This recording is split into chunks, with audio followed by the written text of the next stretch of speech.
Okay, let's build the first Subpage template. Now, I could tackle this by just adding a new page under Pages in WordPress, edit that page with Elementor, and build the page design there. That will be totally fine. I'm going to build this as a page template in Elementor's template library, mainly because I'm not sure exactly how I want to use these design templates yet. So the first thing I did before this video, in the home page we just created, I saved some sections to the template library so I can use them again in these subpages as starting points to adapt them further. What I did was I saved the hero header section, I saved the 3 services boxes section, and also the testimonial. To do that, I just clicked the save icon on those sections and just gave them a name. It's actually really good practice to save sections that you've built as section templates like this so that you can reuse them again and again. Okay, so let's come over to Elementor My Templates. So you can see the templates that I saved here. This time to create our page template, I'll hit the Add New button up here. There are a few ways you can add new templates. This is another one. Under Select, I want a page template. I'll call it Subpage 1. I'll do for now. And then Create Template. So here, we're currently using our theme's default template, which is why we have all this stuff here. So to get rid of that, we need to change the template that we're using to create this template. So down to Settings, and then in Page Layout, I'm going to choose Elementor Full Width. So that will replace our theme's default template here and gives us the full width to play with, but it retains our header and footer. Perfect. So first, let's tackle that hero header. Now remember, I saved that section from our home page to the template library to reuse again. So I'm going to add that here to use as a starting point. It's not exactly the same, but it is close. Here's the hero header. And there it is.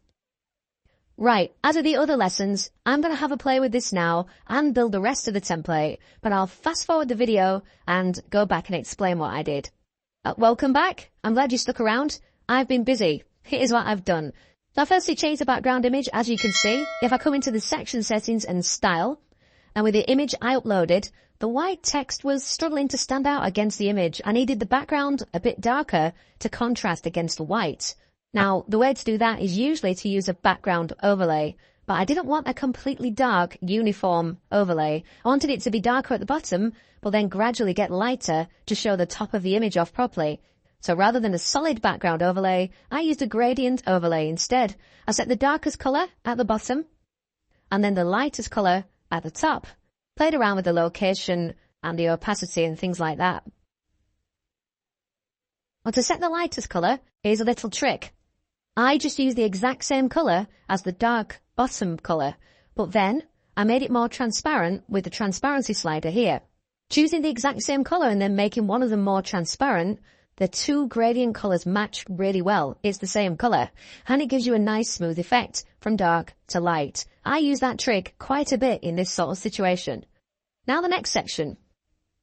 This box here, I actually just added a brand new 1-column section. I made that column background green. Then, to force this column to only occupy 50% of the width, at least on desktop, in the column settings and advanced, I set the margin right to 50% on the column.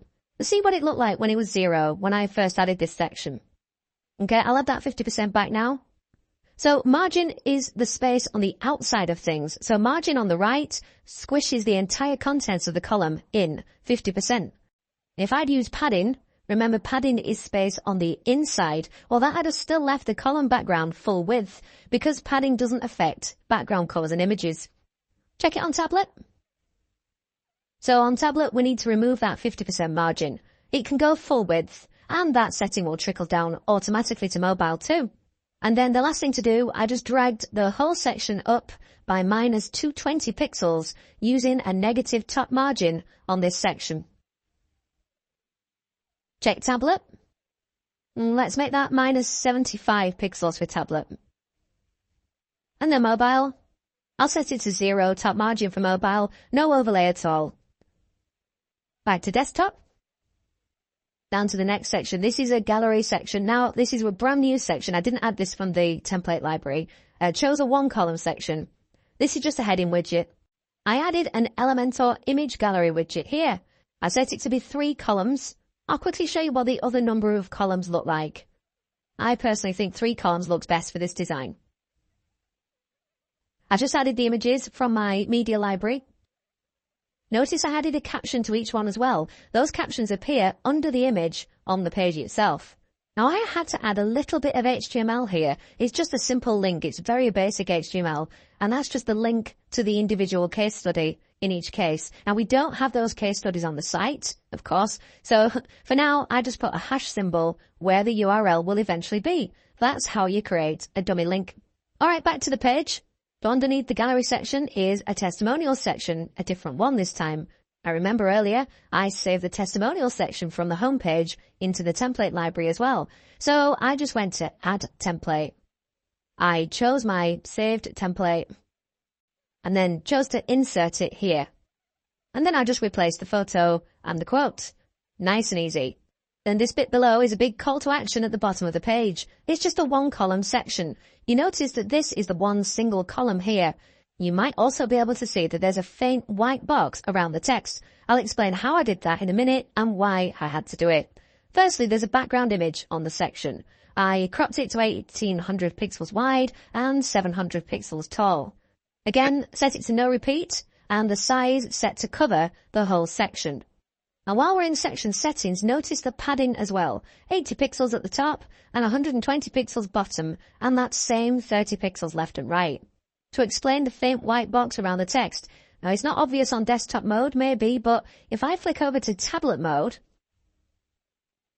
and click on the column settings and style, now notice I set a background color on this column. I'll clear that background color a moment. I'll see how on smaller screens like this, the text gets a little hard to read when it's overlaid on top of this background image. So to get around that, I first added a solid white background color like this. Now that's already much easier to read the text, but it's maybe a bit heavy-handed because now we can't see the background image underneath it at all. So I'll reduce the opacity with the slider, make it semi-transparent.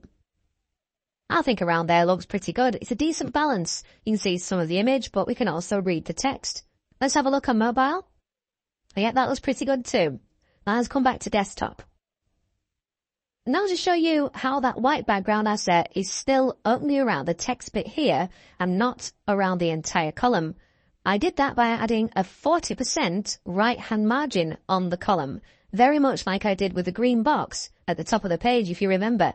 I'll set it back to 0% a second and now gradually increase it again. But now the effect is that the text box here takes up 60% of the space, leaving 40% here empty. Okay, then in tablet mode, I'll reset that margin right back to 0. I don't want it only 40% of the space on smaller screens. I want it to take up all the space. And that 0 right margin automatically trickles down to mobile too, which is great as well. So back to desktop. And let's preview that. I like that. That looks good. Actually, I like the idea of having this call to action block at the bottom of every page of the site. I think that would make sense. But instead of adding this call to action block manually to every page we build, every time, why don't we just add it into the footer template we've already made? That way, it'll appear on all pages as part of the footer. Let's do that now. But first, I'll quickly save this page template. Remember, this is just a template. We're not editing a standard page here yet. This is just creating a few design patterns and blocks we can reuse later when we need them.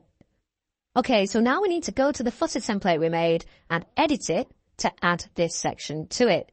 But to do that, we need to save this section to the library first so we can then insert it into our footer. So on the call to action section settings, I'll click here to save it to the library. I'll call it footer CTA, that just stands for call to action, and save that. Come out of the template chooser. And then we'll come to the top left menu and exit to dashboard. Now back into our template library. And there you can see our new CTA section template ready to go. Okay, let's edit our footer template with Elementor. So I want to add a section above what we made previously. Quickest way to do that is just to click the plus icon here. We want to add our footer CTA template, so add template. Here's footer CTA. I'll click insert. And that's it. And in case you don't know, whenever you add templates like this, you're actually creating a completely separate copy of it here. This version of it is no longer tied to the original version in the library. They're totally separate. Okay, we'll click update. And now our footer includes the call to action every time. So that'll be pulled into the bottom of all our pages. Let's check out our home page again, just to make sure. And there you go. Now we don't necessarily need to keep that separate CTA template in our library anymore. Now we've added it to the footer, its job is done. I could go back into the library, delete it to keep things tidy. I think I'll leave it separate anyway, because we might need it as a starting point for another part of the design maybe at some point. I don't know.